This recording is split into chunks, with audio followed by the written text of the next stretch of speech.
Hello and welcome. Thanks for joining us. Good morning or afternoon, depending on where you are tuning in from. Great to see a focused group of food industry professionals coming together for today's invite-only demo on integrated production management for food and beverage manufacturing with Icicle. I'm kind of curious where you're tuning in from. Maybe say in the chat where you're from. Love to connect with you. I'm Romina. I'm sales and marketing here at Icicle, and I'll be your moderator for today's session. Thank you for dedicating some time to join us and explore how your team can remove bottlenecks in production with a more integrated approach. Today, you'll see how Icicle's community leverages these systems to drive more efficiency. You may even see a sneak peek of what updates we have in store, and I'm really excited about. Before we get started, a few housekeeping notes. We are recording today's session, so you can reference it later or share it with colleagues who couldn't join us live today. We've reserved some time for question and answers at the end of the presentation. So until then, use the Zoom chat feature to submit your questions throughout the session or raise your hand during the Q&A portion so we can address them one by one. If you prefer to ask some questions anonymously, just send them to me as a direct message and I'll ask the question on your behalf. In case you haven't crossed paths with us here at Icicle before, it's great to meet you. And for those of you who have joined us for our online events in the past, welcome back. We're the creators of Icicle, a complete AI-enabled software solution for food and beverage manufacturers. And I say we for a couple of reasons. Number one, we have our presenter, who's Icicle's founder and CEO, Stephen Burton, who created the software. And number two, there's a few community members joining the webinar today, who I'm sure have requested a number of software features that have helped us continuously improve our solution to elevate the experience for all of our users. It's our mission in life to make food and beverage manufacturing safer and more efficient by unifying and simplifying operations. A big part of this is ensuring compliance for our clients with the latest industry standards so you can focus on what really matters for your business: profitability, growth, and of course, your long-term goals. The Icicle ERP suite includes solutions for food safety and quality, warehouse traceability, procurement and supplier management, product formulation, maintenance and equipment management, occupational health and safety, as well as sales costing and forecasting solutions to help you maximize profitability. We work with small to mid-sized companies and support seamless scale-ups that nurture a strong food safety culture. Icicle helps satisfy all GFSI certification program requirements out of the box without the need for lots of customization. Our customers are leveraging smart automation to reduce costs for food safety, admin and support, documentation. We also help save you time in preparing for audits and shortening audit duration times. I'm proud to say that we've helped customers reduce waste, rework, scrap, and returns, which all add up considering how razor thin margins in food production are known for. In addition, Icicle also helps reduce travel and consulting costs by allowing documentation creation and reviews to be completed remotely. These unified systems also makes it easy for companies with multiple facilities to check in on how things are going anywhere they are, as long as they have internet connectivity. It's my pleasure to introduce Stephen Burton, founder and CEO of Icicle Technologies. With decades of experience in manufacturing and technology consulting, as well as the development of Icicle, Steve has helped countless numbers of companies. Over to you, Steve. Thank you so much, and looking forward to seeing some of the new teachers up ahead. Thank you. Okay, excellent. Thanks a lot, Romini. Appreciate that. Hi, everybody. Thanks for coming. Today, we're going to actually focus on one part of Icicle. So just to give you a bit of a background on the software itself, we started out Icicle as a pure food safety application. And initially, we connected with some of the gurus in food safety, one of whom I'm pleasantly surprised to notice is here today. Hi, Vic Martins, of course, who's definitely one of the gurus of the Canadian food safety world scene. And he really helped, along with quite a few others like Jared Jabassi and Greg Belhartz, to allow us to really dig deeply into the way that the food industry is sort of wired or set up, and to be able to deliver a very functional solution. And then after that came out, we started to develop a lot more modules because the customers we had were asking for more, until Icicle now is a very large, comprehensive application that handles pretty much every aspect of the food manufacturing business.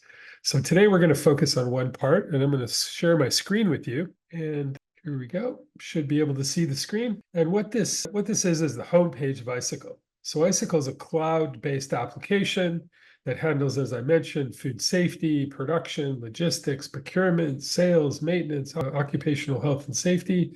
agriculture, and a few more tabs that you only see if we get them turned on for you.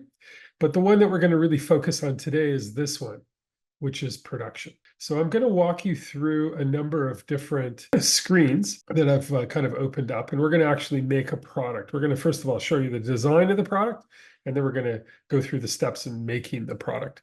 But just to give you a high level overview of what's here, I'm just going to very briefly run through it. What you have is destruction reports. So this is used really for regulated industries like alcohol, where you have to record the destruction of product that you've produced for excise tax purposes. You've got the ability to set up your facilities and your production lines and your operational schedules. So we've got, this is the operational schedule piece, which even those of you who may be using Icicle for quite a while might not know about that, because that's one of the many new features that we're releasing in our over the past and coming weeks. You can document all your procedures on how to make the product and clean your production lines and do pre-op and post-op inspections and all of that sort of stuff. You can have multiple production lines with throughput ratios that help you schedule your production. You can actually do your production. So that's what we call production runs. A lot of people might also call it work orders. So that's where you're actually making product. You can check on the status. It's integrated with the quality control and food safety piece. So you can do quality control checks. You can connect Icicle up to sensors, so you can get telemetry that help inform your quality control processes. You can do simple transformations of one product into another without going through a whole formula process while still maintaining the integrity of your traceability chain. So Icicle has full traceability suite that's integrated together with warehouse management and logistics. You can issue work requests from the production team to your maintenance team if you notice that there's a problem with a machine, for example. You can schedule your workers and shifts. You can forecast production. So Icicle will look at book sales, inventory thresholds, existing inventory, and suggest to you what you should make, how much you should make, and when you should make it. You can see the remaining shelf life on the products that you have in stock. Icicle will suggest raw materials, which is really more of a procurement kind of operation, but based on your planned production, it'll suggest what you might want to buy and when you might want to buy it to make sure that you've got all the raw materials in place to actually run your production. And then there's a whole bunch of reporting that you can do. So you can do consumption, production dashboard, production reports, production input reports, where you can compare the variance of actual consumption to what you expected. And then you can do QA. So with that bit of introduction out of the way, let's have a look at a few interfaces. So this is the homepage of Icicle, as I mentioned. We have a couple of widgets here on the front page. It's pretty sparsely populated, so there's not a lot of data there right now. So let's go to something more interesting. What I've done for this demo, which is Willy Wonka's Chocolate Factory, by the way, is we've created a few facilities. And the primary facility that we're interested in looking at, that we're going to run our production in today, is going to be the Wonka's Chocolate Factory itself. The Wonka Chocolate Factory and the other facilities also have production lines. We have 3 lines at Wonka, right? So a lot of facilities might have dedicated lines. You also might have just, one production line you make everything on. We support that as well. Actually, the whole notion of production lines is optional, but a lot of companies do use it. So in this case, we have a wet line for fillings and creams, and we have a dry line for other sorts of non-wet or non-moist raw materials. And then we also have a packaging line. So Icicle can actually help you.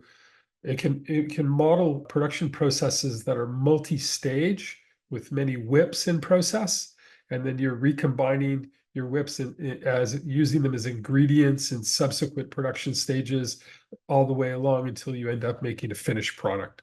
So here we got a fairly simple setup with just a dry line, a wet line, and a packaging line. Each line can also be scheduled according to shifts, so you can create your shifts. And for the purpose of the demo here, I created a day shift, a night shift, and a swing shift. You can have also a weekend shift, as many as you want. And then for each line, we can create an operational schedule. So I can say, for example, that my day shift, goes from 6 o'clock to 2 o'clock in the afternoon. And then I can switch to my swing shift and, continue on to schedule each particular part of the day. And this will help inform your HR requirements, because one of the challenges, of production is to make sure that you have the right people with the right equipment and the right raw materials in place at the right time to make sure that you can produce product, which is not unique to the food industry. I've worked in the past in the medical space, for example, and to do operations on people, you have exactly the same problem. So this is a very common issue and very important for the food industry. Each shift can run on a production line. So here's my packaging line, and you can see the uptime. You can take it offline. You can, for unscheduled or scheduled, you'll be able to see a history of outages and a history of the production that you did on that particular line. So today, to get more into the meat of the matter, we're going to actually make a product. So we're going to make a pistachio macaroon. Just look tasty, so I thought it might be fun to make on a particular day like this. Excuse me, by the way, I have a cold, so if I cough, I hope you'll excuse me, but I was dying a few days ago and now I'm on the mend, but I'm still slightly under the weather. If you look at the picture of this product, it's kind of an interesting one because you can make a product, from all the raw materials right to the finished product in a single shot. Or you might make a product in multiple stages.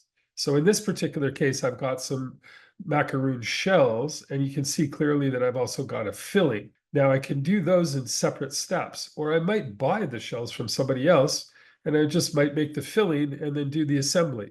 Or I could even buy both the filling and the shells, and all I'm doing is assembly. So you have very many choices about kind of how you create products. And our design philosophy at Icicle is to be able to make sure that the software can conform to your process as opposed to you having to conform to our software. So any and all kind of even very complex multi-stage production processes or long-running processes can be handled quite easily by Icicle. So you can see here the basic information about the product name, some KPIs that you'll be able to see how many you have in stock. We have 0 cases right now. What your fulfillment rate is, how many units you've sold in the last while. The GS1 information, which is used, this is the GS1 stuff here. This is used to actually create barcodes for you. So Icicle can create the GS1 internationally compliant labels for you. It can create the barcodes, the GS1 128 barcodes that can be read by scanners and make your customers and distributors, very happy because they can use scanners with your products. As you scroll down, you see other information like how the product characteristics, country of origin, all the food safety stuff that Icicle uses to actually generate HACCP plans for you. But the topic of today's talk is not food safety, so we're just going to move on to actual production. Okay. So in order to produce the product, you need a recipe. And in Icicle, we call them formulas. So here's our formula for our pistachio macaroons. And it's got a yield, just like your kitchen recipe is going to have a yield. In this particular case, it's 200 cases. And in order to make 200 cases, we need these ingredients. So we need ground pistachio, we need white chocolate ganache, and we need macaroon shells. And you need a certain quantity of each of these to make your expected yield. Now, on any particular day, you might decide to make 400 cases instead of 200 cases.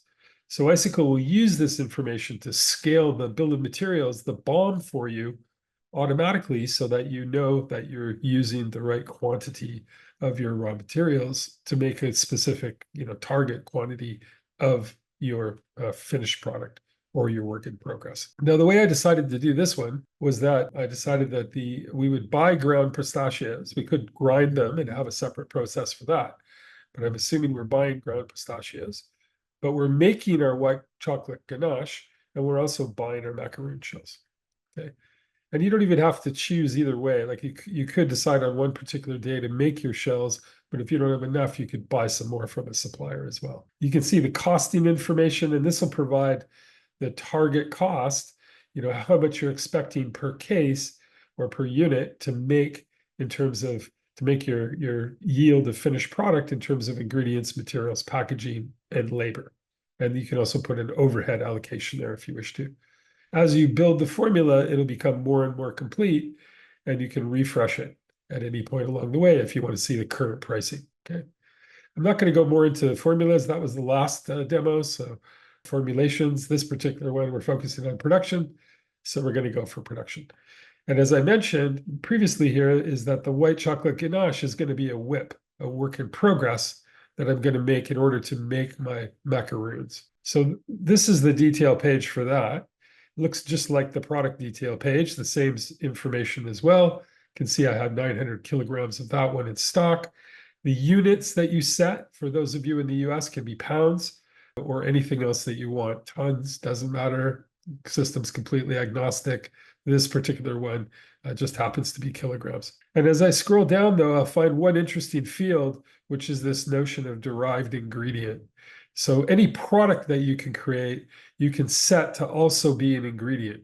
So you can make the product, and then you can use that product that you've made in subsequent production steps. It's quite funny. Every single time I do a webinar, there's always a gardener firing up the lawnmower right outside my window. It's amazing how consistently that is. So hopefully you can't hear that too much. Nope, can't hear it at all, Steve. I think your noise canceling is really good. Excellent. So here's the formula for my chocolate ganache. It's just like the other formula, except of course there's specific ingredients. And in this particular case, they're all ingredients. So to make some quantity of your whip, in this case, 1,000 kilograms, usually whips are measured in weight. So there wouldn't be cases, there wouldn't be bottles, there wouldn't be totes, although they could be, but generally they're not. So you're going to make some sort of a bulk quantity of your white chocolate ganache. And in order to do that, you need whipping cream, we need white chocolate, we need butter. And you're going to need a certain quantity of each one of those. So I can go in there and I can change that, and I could say, okay, I need 12 liters of whipped cream, I need 33 kilograms of chocolate, and I need 55-pound boxes, so one box, or it's kilograms over here. So I'll say 23 kilograms of butter, whatever it is, doesn't matter, it's just a dough. So this quantity is required in order to make this. So the next stage here is that we're going to assume that we've got a sales order here. Okay, so here's the sales order coming in from a customer. This is Patty Food. So Icicle has a whole sales module where you can record your customers and you can set up price lists and you can take sales orders. And that's where we're at here. So Patty's Foods has placed an order. And if I look at the detail of the order, I can see that they ordered 100 cases of macaroons. I can also see that we have 0 in stock. So we're going to have to make some of those. Okay. And one of the interfaces I use for that is this production forecast interface. So I can select any period of time that I'm looking for, and I can generate a production forecast, which will look at the book sales, the inventory locations, the amount of items I have in stock, in order to suggest what products you should make. And if I want to see the kind of the rationale behind it, because like in this example here, it's showing me that I have a shortfall of 100 units. Okay, it's actually suggesting that today I make 200 units, even though I've only got an order for 100. And the reason for that is because I have a batch size configured for the macaroons, right? And if I want to see more detail, if I want to know, well, where is that 100 coming from? I can look at in this production forecast interface, I can click on the chevron and it'll show me exactly why it's suggesting that I make 100.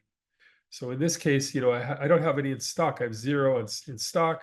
I have 0 already planned. So therefore, I've got 0 available, yet I have 100 on order. Some of it might be used in other products, which is not the case here. So my total requirement is equal to my total on order amount, which is 100. So my total shortfall is 100 because somebody ordered 100. I don't have any in stock. Therefore, I need to make 100.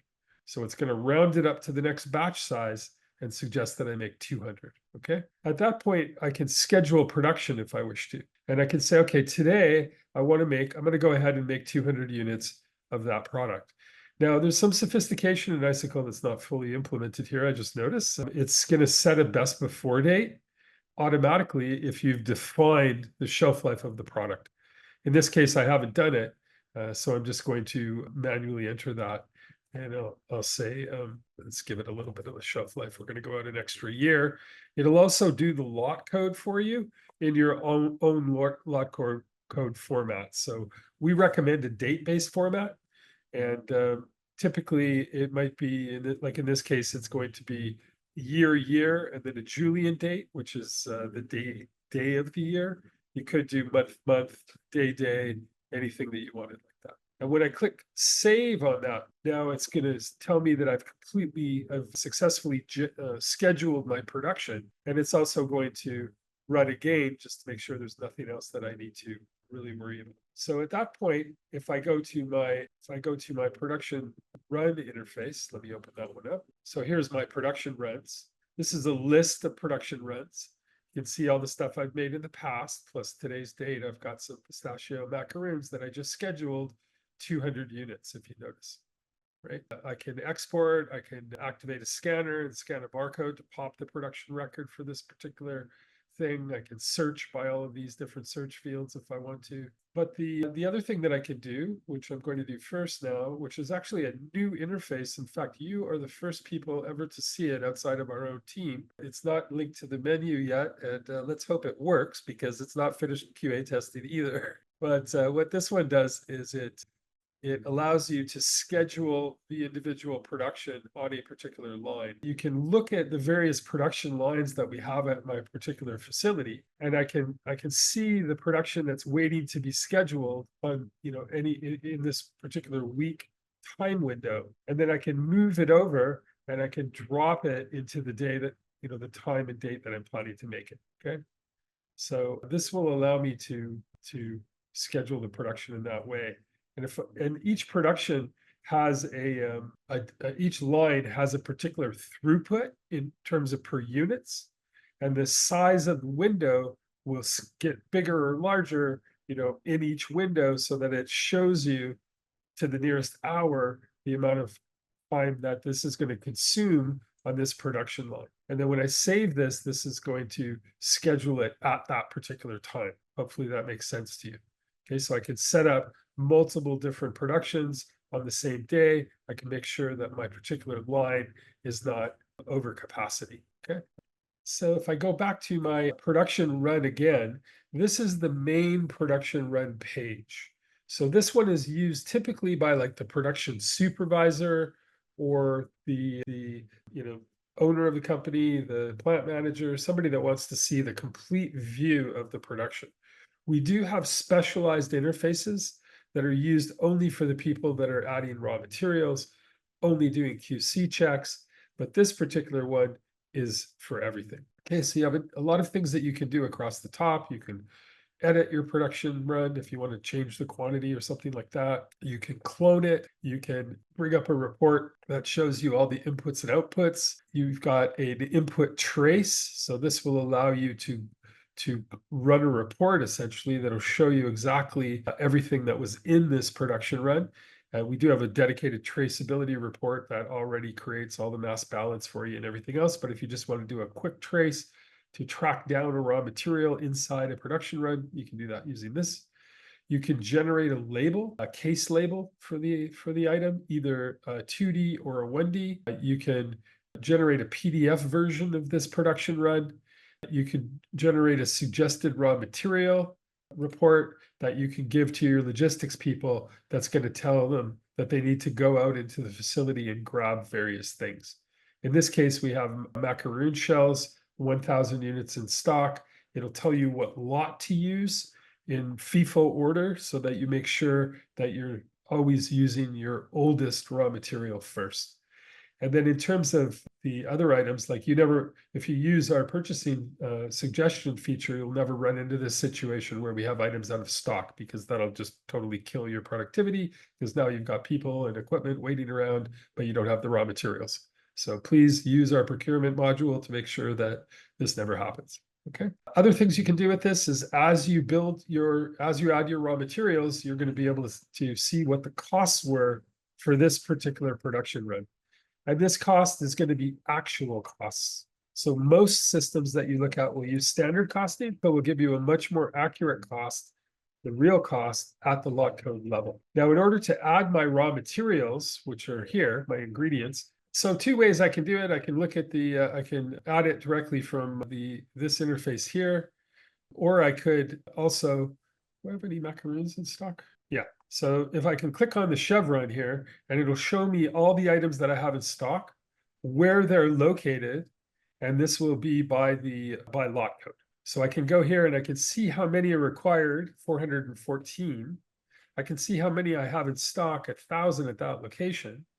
And if I want to add those to this production run, I can simply click this icon here and it'll add that exact amount for me. And then when I save that now, it'll assign this particular lot code of the macaroon shells to this particular lot code of the finished product or the precursor product that I'm making. So what I'm trying to tell you here is that the association between the ingredient lot and the lot of the actual pistachio macaroon is where the traceability linkage is connected.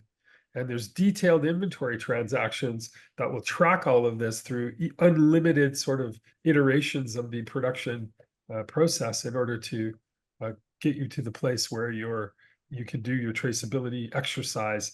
And funny, we had a traceability exercise yesterday, and we had a panicked call from our client because the auditor was really concerned because they couldn't show the end date of their traceability or the end time of their traceability exercise. They started it at 9 a.m., but it was finished at 9 a.m. and the auditor couldn't understand how they could do it in 0 minutes. And that was because they're using this automated software, which actually can create the entire traceability report for you in less than a minute. So very powerful if you're using that particular feature. So the other way that you could have, like, if you noticed, I added the macaroon shells by clicking the chevron, entering the quantity and then saving it. I can also go in and I can say, okay, I need one more because perhaps I dropped one on the floor. So I can adjust the quantity if I want. So now I've got 415 instead of 414, and I've got a variance showing here. And you can really easily look at this and say, okay, I haven't added enough ground pistachio.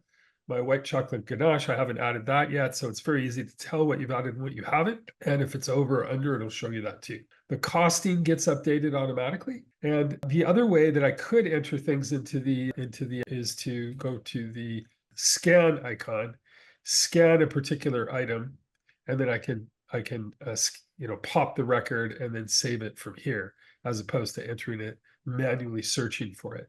The nice thing about the scanning is that you're making sure that you're using exactly the correct lot code each time. And according to our paradigm over here during production, when you're adding it this way, you're still can only use lot codes that have already been received or produced. So you can't make a mistake by transposing the lot code number or something like that. But you could still potentially pick the wrong one. Whereas if you're scanning it right off the label, it's going to definitely be the correct one. Now, in the same way that you can do ingredients, materials, and packaging, you can also enter labor. So typically at the end of the production run, you would put in for each individual how many hours they put in. And if you've broken your product up into stages, you can, process steps, you can also record at each process step level. In this case, I just have unspecified and overtime. Overtime is 1.5. I'll save that. And now I've also got a labor cost associated with my production. So you can see not only the raw ingredients, but now we've got labor too, which is going to feed in to my overall production. Okay. And then at the end of the run, I can go to the edit interface now, and I can record the actual quantity that I produced. So you might have intended to produce 200 on a particular day, but maybe I was amazingly thrifty with my raw material. I scraped every gram out of the inside of the mixer, and I managed to get an extra unit. Or it could, of course, be less. So you can save that. And the point here is that there could be a variance between the amount that you plan to make and the amount you actually made. But once I decide, once I indicate how much I've actually made, then I can see my costing has updated. And now I know the precise cost per case of making this particular product. Okay. I can do a number of other things with the production run. I can make comments if I want. I can not only add ingredients, but you also need, both for food safety and for traceability and inventory procurement purposes, you need materials.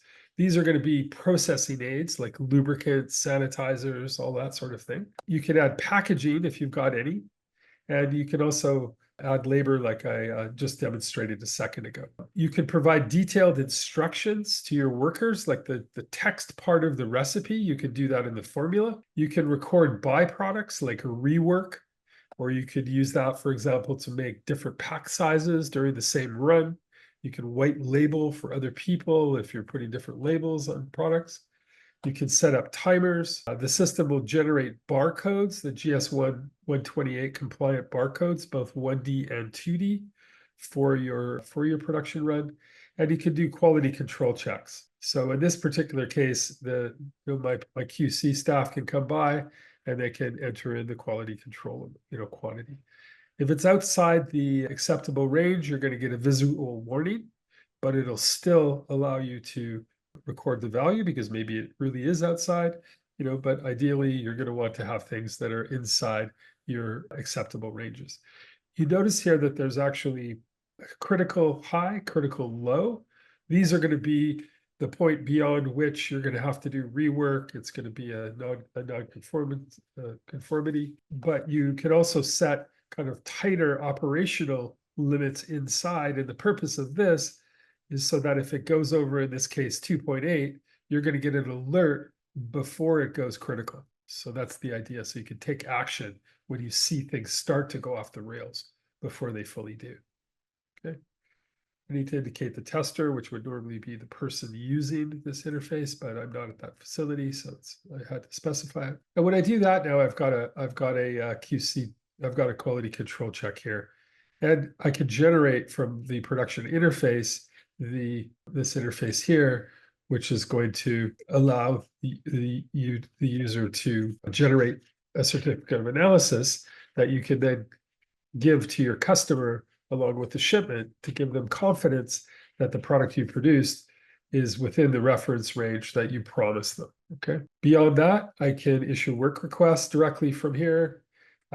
After I ship it, I'll see a history of shipments. I have images that I can attach if I want to take pictures of the product. I can attach related documents. If I had some sort of like a lab test on paper or something that I wanted to attach, I can do that here. I can launch a detailed incident that has corrective actions and root cause analysis and preventative measures from here. I can do pre-op and post-op inspections if I've configured those. So I can do detailed checklist type inspections before and after. And if I had something like I'm measuring here net weight in my quality control check, I could also, instead of manually entering it like you saw me do there, I can connect it to a scale or for various other sorts of purposes, sensors, to be able to attach the measured values to this particular production run as QC checks. That's one reason. And also in this particular case, I've got, pistachio macaroons, which has a lot code, but some people also produce serialized products with like a serial number. And, maybe it's a variable weight product and you're selling by weight. So you're a meat producer, for example. So you can configure products to be serialized as well. And then you can wire those up to the scale so you can get the actual weights of each unit that's coming across. And you can even track very sophisticated things like drying losses if you're making something that's weight sensitive, like pepperoni or beef jerky, for example, where you really want to make sure that the product is dried, only to the minimum acceptable level, because if you're selling by the pound, you don't want to lose money because your product is over dried and therefore weighs less, right? So there's all kinds of more advanced features that can't fit into a 45-minute demo, but there you go. I can generate case labels at the end of this run, which will have the barcode information on there. You can configure what's on. You can stick that on the side of the box. That's going to be your case label. And that's the main aspects of the production run there. If you don't believe that I actually made the product, I can go in here and I can search for a particular product. Must have spelled that. Go for macaroon. So I can see my pistachio macaroons. This is my real-time inventory interface. And I can see that I actually did make 200 units of this particular macaroon. Just to finish this off, I'll just show you some of the reporting. So this is sort of the pot of gold at the end of the rainbow. You can get management dashboards. This one is showing production. a bunch of different KPIs. We take requests for these. This is a standard one. So you can see what your success rates are, what your planned quantities, your total cost, etc. You can see actual versus planned production. You can see your production costs broken down by labor, materials, packaging, and ingredients. You can run production input reports like this one that'll show you for each production run the raw materials that were consumed and the variance. So you can easily spot variances. So in this case, I can see I've got, a 40% overage in my sunflower seeds in this particular run. So you can go in, it's hyperlinked. I can go and look at that production run. I can investigate why. One of our customers was noticing during production that they were off on packaging. They went in, investigated, found they had a problem with one of their machines, fixed it, and their savings was $1.4 million a year for that particular just that one finding. So the ROI on this type of thing is really, really very high. We have consumption reports that you can run that'll show you, you can search by product, by type, etc. And it'll show you how much you've got on hand, how much you've consumed over a particular period of time. And the last one here is a production report that'll show you kind of a graphical view of your production over any period of time that you wish. So that kind of brings me to the end of the production, which is pretty close to exactly my time, I think. Okay, thank you guys. I appreciate you coming. Thank you for joining us today. Again, a recording of this will be shared with the group after the session is over. And if there's any other questions, and if you'd like to maybe do a deeper dive of the software, we're available to show you around anytime. Again, my name's Romina here at Icicle, and thank you for joining us for our demo on production management today. Thanks, guys.